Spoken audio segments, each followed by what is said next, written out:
Ladies and gentlemen, we are gathered here today to celebrate the union of Courtney and Jacob.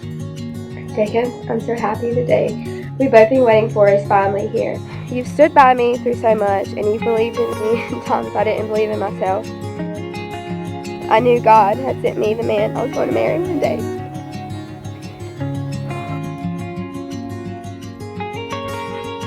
Jacob and Courtney, with God as our witness, I now pronounce you husband and wife. You may kiss the bride.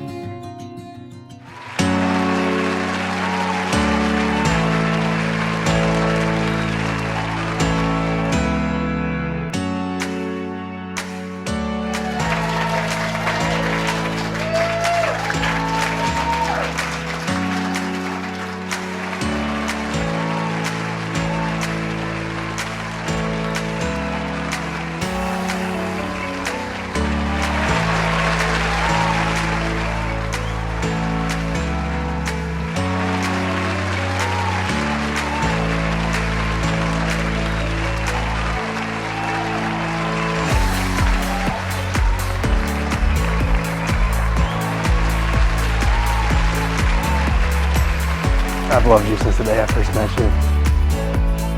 I'll never forget the night I first said, I think I'm in love with you, on Highway 52 going back home. I've been waiting for this day since then, and I've never been more sure of any decision I've ever made in my life. You are the love of my life, and you are my soulmate. I love you.